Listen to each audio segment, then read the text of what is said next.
नमस्कार दोस्तों, स्वागत है आपका आज की हमारी इस हिंदी साहित्य की क्लास में। तो हम लोग पढ़ रहे थे भक्ति काल की सगुण धारा से बहुत सारी चीज़ें हमने पढ़ ली हैं। जो कुछ बाकी है वो आज की क्लास में कवर करेंगे। अगर हम इस क्लास की बात करें तो ये क्लास हर उस कैंडिडेट के लिए इम्पोर्टेंट है, हेल्पफुल है, जिसका सब्जेक्ट है टीजीटी पीजीटी हिंदी, या फिर जो आने वाले एग्ज़ाम हैं जैसे चंडीगढ़ पीजीटी हिंदी का जो 11 फरवरी को है, डीएसएसबी की जो वैकेंसी आई हुई है पीजीटी हिंदी की और टीजीटी की आने वाली है, ठीक है। और उसमें हिंदी की जो 192 पोस्ट हैं, उन सब के लिए ये क्लास इम्पोर्टेंट है, हेल्पफुल है। शुरू करते हैं फिर आज की हमारी ये क्लास। हम पढ़ रहे थे तुलसीदास जी के बारे में, काफ़ी चीज़ें पढ़ ली थी, बस कुछ एक उनके बारे में पंक्तियाँ रहती हैं, वहाँ से ही शुरू करते हैं आज की हमारी ये क्लास। जिसने कल की क्लास नहीं देखी तो एक बार देख जरूर लेना, क्योंकि उसमें बहुत सारे इम्पोर्टेंट पॉइंट थे, ठीक है। तो रामचरितमानस के संबंध में रहीमदास ने लिखा है, रामचरितमानस के संदर्भ में रहीमदास ने लिखा है। जो रामचरितमानस है वो तुलसीदास जी की बहुत ही महत्वपूर्ण विशेष उनकी प्रसिद्धि का आधार ग्रंथ है, ठीक है। तो रहीमदास जी क्या लिखते हैं, रामचरितमानस विमल संतन जीवन प्राण, हिंदुवान को वेद सम यज्ञ ही प्रकट कुरान। तो ये पंक्तियाँ रहीमदास जी की हैं रामचरितमानस के संदर्भ में। आगे भिखारी दास जी ने तुलसीदास जी के संबंध में लिखा है, तुलसी गंग दुवो भय सुकविन के सरदार, इनके काव्यन में मिली भाषा विविध प्रकार, ठीक है।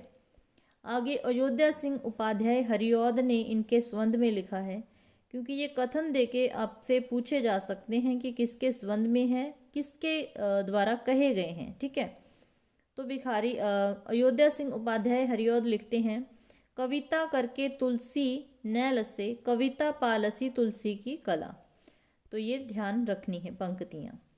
आगे आचार्य रामचंद्र शुक्ल जी ने लिखा है उनके बारे में कि भाषा पद्य के स्वरूप को लेते हैं तो गोस्वामी जी के सामने कई शैलियाँ प्रचलित थी, जिनमें से मुख्य हैं वीर गाथा काल की शप्य पद्धति, ठीक है, विद्यापति और सूरदास की गीत पद्धति, गंग आदि भाटों की कवित्व स्वया पद्धति, कबीरदास जी की नीति संबंधी वाणी की दोहा पद्धति जो अपभ्रंश से चली आती थी, और ईश्वरदास के दोहे चौपाई वाली प्रबंध पद्धति। इस प्रकार भाषा के दो रूप अवधि और ब्रज और रचना की 5 प्रमुख शैलियाँ साहित्य के क्षेत्र में गोस्वामी जी को मिली। तो भाषा के 2 रूप मिले, अवधि और ब्रज, और शैलियाँ 5 मिली उनको साहित्य क्षेत्र में, ठीक है। आगे नाबादास जी गोस्वामी तुलसीदास जी के समकालीन राम भक्त कवि थे। तो नाबादास जी के बारे में पूछा जाए तो ये एक राम भक्त कवि थे और तुलसीदास जी के समकालीन थे। इनका जन्म अनुमानित माना जाता है कि 1517 के आसपास हुआ था, ठीक है। नाबादास ने हिंदी में भक्तमाल की परंपरा का सूत्रपात किया। तो हिंदी में भक्तमाल की परंपरा का सूत्रपात करने वाले कौन हैं? नाबादास। इनके गुरु का नाम पूछा जाए तो अग्रदास है, जो कि बहुत सारे एग्जाम्स में पूछा भी जा चुका है, ठीक है। गुरु का नाम पूछा जाए तो अग्रदास। डॉक्टर ग्रियर्सन ने नाबादास का जो उपनाम है नारायण दास बताया है। तो यहाँ ध्यान रखना है कि नाबादास का नारायण दास नाम किसने बताया है? तो डॉक्टर ग्रियर्सन ने, ठीक है। क्लास थोड़ी सी भी अच्छी लगे, हेल्पफुल लगे तो लाइक ज़रूर कर दिया करो। नाबादास ने सन 1585 ईस्वी संवत पूछा जाए तो 1642 के आसपास ब्रज भाषा में भक्तमाल की रचना की। तो ये तो हमने जान लिया कि भक्तमाल किसकी रचना है? नाबादास की। कब रचना की? 1585 में। लेकिन भाषा पूछी जाए तो ध्यान रखना है ब्रज भाषा, ठीक है। भक्तमाल में कितने कवियों के जीवन वृत्त है? तो 200 कवियों, और उनकी भक्ति की महिमा सूचक बातों को 316 शब्दों में लिखा गया है। सन 1712 ईस्वी में प्रियादास ने भक्तमाल की टीका, तो प्रियादास ने भक्तमाल की टीका लिखी है रसबोधनी शीर्षक से। रसबोधनी शीर्षक से भक्तमाल की टीका लिखी है प्रियादास ने। और ब्रजभाषा के कवित्त स्वय शैली में लिखी है। ठीक है। नाभादास ने रामचरित से संबंधित 2 अष्टयामों की रचना की है। तो रामचरित से ही संबंधित 2 अष्टयामों की रचना की है किसने? नाभादास ने, जो संस्कृत के चंपू काव्य शैली में रचित है। शैली पूछी जाए तो संस्कृत की चंपू काव्य शैली। नाभादास ने अष्टयाम की रचना श्रृंगार भक्ति अथवा रसिक भावना लेकर की है और इनकी कुछ विशेषताएं हैं प्रमुख दोनों अष्टयामों की। एक ब्रजभाषा में है, एक अवधि में। जो ब्रजभाषा में है उसका जो विशेषता है, उसके जो विशेष है, उसमें गद्य में राम और सीता के 8 पहरों का वर्णन है ब्रजभाषा वाले अष्टयाम में।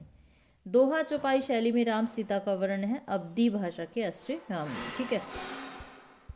नाभादास द्वारा विभिन्न कवियों के संदर्भ में भक्तमाल में कुछ पंक्तियां कही गई हैं। ठीक है, तो उनको हम देखते हैं। सबसे पहले कबीरदास जी के बारे में क्या कहा है? कबीर कानी राखी नहीं वर्णाश्रम पद दर्शनी। ठीक है, पट दर्शनी।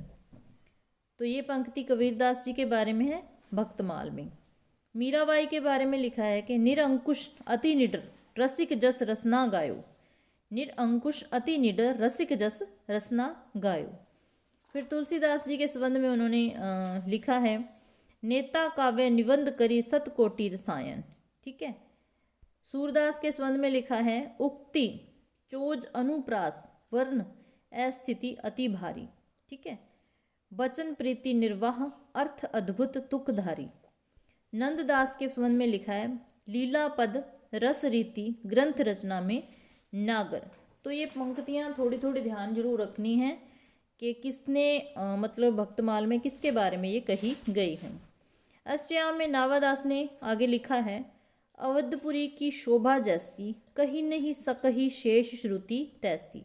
ठीक है, तो ध्यान रखना है। आगे केशवदास जी के बारे में आता है, इनकी रचना पूछ ली जाती है हमेशा ही। तो ध्यान रखना है कि केशवदास का जो जन्म हुआ था बुंदेलखंड के ओरछा नामक नगर में। कब हुआ?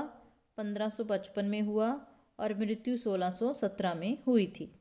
केशवदास का उपनाम मोस्ट इम्पोर्टेंट है वेदांती मिश्र था। क्या था? वेदांती मिश्र। और ये किस संप्रदाय से संबंधित थे? निम्बार्क संप्रदाय से संबंधित थे। निम्बार्क संप्रदाय में ये दीक्षित हुए। केशवदास ओरछा नरेश महाराज राम सिंह के भाई, ओरछा के नरेश थे राम सिंह, उनके भाई थे इंद्रजीत सिंह के गुरु भी थे और उनके राज्याश्रित कवि भी थे। केशवदास की रचनाओं के संबंध में प्रश्न बन जाता है तो ध्यान रखना है उनकी रचनाओं के नाम विशेष रूप से याद होने चाहिए। रसिक प्रिया, रामचंद्रिका, इनका वर्ष पूछा जाए तो वो भी ध्यान देना है। कवि प्रिया, रतन वावनी, वीर सिंह देवचरित। ठीक है। आगे है विज्ञान गीता, जहांगीर जस चंद्रिका, नक्शिक, छंदमाल। तो ये सारे ही उनके जो ग्रंथ हैं एक बार ध्यान रखने हैं कि ये किसके हैं? केशव दास के हैं। आगे आचार्य विश्वनाथ प्रसाद मिश्र, डॉक्टर नगेंद्र और गणपति चंद्र गुप्त विद्वानों ने केशवदास को हिंदी में रीति काव्य का प्रवर्तक माना है। तो केशवदास को हिंदी में रीति काव्य का प्रवर्तक मानने वाले कौन हैं? आचार्य विश्वनाथ प्रसाद जी हो जाएंगे, डॉक्टर नगेंद्र हो जाएंगे और गणपति चंद्र गुप्त हो जाएंगे। कवि प्रिय रीति ग्रंथ की रचना इंद्रजीत सिंह की एकनिष्ठ प्रेमिका गणिका, जो कि एक वैश्य थी, प्रवीण राय को शिक्षा देने के लिए की गई थी। आचार्य रामचंद्र शुक्ल जी केशव को एक अलंकारवादी कवि मानते हैं और आचार्य मानते हैं, कवि मानते हैं, चाहे कुछ भी मान लीजिए। ठीक है। केशवदास ने स्वयं ही लिखा है यद्यपि सुजति सुलक्षणी सुवर्ण सरस सुवृत्त भूषण विनु न विराजई कविता वनिता मित। ठीक है। केशवदास बामह, दंडी और उद्भट के अनुयायी थे। किसके अनुयायी थे? बामह, दंडी और उद्भट के। ठीक है। ऐसा माना जाता है कि केशवदास ने रामचंद्रिका की रचना तुलसीदास के रामचरितमानस की प्रतिस्पर्धा में एक ही रात में कर डाली थी। तो पूछा जा सकता है कि तुलसीदास जी के ग्रंथ रामचरितमानस की स्पर्धा में किस ग्रंथ की रचना हुई, किसने की उसकी रचना? तो केशवदास ने रचना की रामचंद्रिका की। एक ही रात में कर दी उन्होंने रचना तुलसीदास जी के रामचरितमानस की प्रतिस्पर्धा में। ठीक है। अब केशवदास ने तो रामचंद्रिका की रचना की तुलसीदास जी के रामचरितमानस की प्रतिस्पर्धा में। आगे चल के गुमान कवि ने रामचंद्रिका की प्रतिस्पर्धा में कृष्ण चंद्रिका की रचना की, कृष्ण चंद्रिका लिखी। ठीक है, तो ये सारे ही पॉइंट ध्यान में रखने हैं। आचार्य रामचंद्र शुक्ल ने केशवदास की कटु आलोचना करते हुए लिखा है कि केशव को तो कवि का हृदय ही नहीं मिला। तो आचार्य रामचंद्र जी केशवदास के संबंध में क्या कहते हैं कि केशव ऐसे कवि हैं जिसके पास कवि का हृदय ही नहीं है, उसे कवि का हृदय ही नहीं मिला है। इसमें वह सहृदयता और भावुकता है ही नहीं जो एक कवि में होनी चाहिए। वे संस्कृत साहित्य से सामग्री लेके अपने पांडित्य और रचना कौशल की धाक ही जमाना चाहते हैं। तो ये कथन अच्छे से याद रखना है। ठीक है, आगे डॉक्टर विजयपाल सिंह ने केशवदास को कोर्ट का कवि कहा है। तो केशवदास को कोर्ट का कवि कहने वाले कौन हैं? डॉक्टर विजयपाल सिंह। केशवदास कृत रामचंद्रिका पर प्रसन्न राघव, हनुमान नाटक, अनर्घ राघव, कादम्बरी तथा नैषध चरित का प्रभाव पड़ा है। ठीक है, आलोचकों ने केशवदास व रामचंद्रिका के संबंध में कुछ कथन कहे हैं, वो याद रखने हैं। तो नाभादास ने कहा है उडगन, जो इम्पोर्टेंट है, उडगन केशवदास। रामचंद्र शुक्ल कहते हैं कठिन काव्य का प्रेत, ये बहुत बार पूछा गया है। राम स्वरूप चतुर्वेदी जी ने कहा है कि रामचंद्रिका छंदों का एक अजायब घर है। तो ये तीनों ही पॉइंट मुख्य रूप से याद रखने हैं। ठीक है, सेनापति का जन्म, आगे सेनापति की बात आती है। तो सेनापति का जन्म 1589 ईस्वी के आसपास माना जाता है। इनके गुरु का नाम था हीरामणि दीक्षित। सेनापति के दो प्रमुख ग्रंथ हैं जिनको ध्यान में रखना है, कवित रत्नाकर है और काव्यकल्पद्रुम। काव्यकल्पद्रुम के बारे में काफ़ी पूछा जाता है, तो इसे एक रीति ग्रंथ माना गया है। और कवित रत्नाकर, इसमें 5 तरंग और 394 छंद में राम कथा का वर्णन है। आचार्य रामचंद्र शुक्ल जी ने सेनापति के संदर्भ में लिखा है कि ये बड़े ही सहृदय कवि थे। केशवदास जी को तो ये कहते थे कि इनके पास कवि का हृदय ही नहीं था। ठीक है, तो सेनापति के संबंध में ये कहते हैं कि ये बड़े ही सहृदय कवि थे। ऋतु वर्णन तो इनके जैसा और किसी श्रृंगारी कवि ने किया ही नहीं। ये विचार थे रामचंद्र शुक्ल जी के सेनापति जी के संबंध में। ठीक है, सेनापति व्रज भाषा के कवि हैं और इनका सर्वाधिक प्रिय ग्रंथ अलंकार श्लेष हो जाएगा। ठीक है, आगे कुछ और राम भक्त कवि हैं, जैसे प्राणचंद्र चौहान हो गए, माधव दास चरण हो गए, हृदय राम की रचना हनुमान नाटक याद रखनी है, रायमल पांडे हनुमंत चरित, नरहरि बारहट, पौरुषे रामायण, लाल दास अवध विलास, कपूर चंद्र त्रिखा की रचना बहुत पूछी जाती है, रामायण। ठीक है, रामायण महानाटक एक संवादात्मक प्रबंध काव्य है जिसमें दोहा चौपाई की प्रधानता है। तो किसकी प्रधानता है? दोहा चौपाई छंदों की प्रधानता है, ध्यान रखनी है। हृदय राम कृत हनुमान नाटक पर संस्कृत के हनुमान नाटक का सर्वाधिक प्रभाव है। इसका एक नाम राम गीतवी है। तो हनुमान नाटक का जो हृदय राम कृत है, राम गीतवी उसका नाम है। पौरुषीय रामायण नरहरि कृत चतुर्विंशति अवतार चरित नामक विशाल ग्रंथ का एक अंश है। कौन सा? पौरुषीय रामायण। कर्पूर चंद्र त्रिखा कृत रामायण गुरुमुखी लिपि में लिखी है। तो ये भी प्रश्न पूछा जा सकता है कि किस लिपि में इसकी रचना हुई है। तो गुरुमुखी लिपि में इसकी रचना हुई है। 145 छंदों की ब्रज भाषा की ये कृति है। ठीक है, आगे राम भक्ति शाखा के कवियों की प्रमुख पंक्तियां हैं, तो थोड़ी ध्यान रखनी है।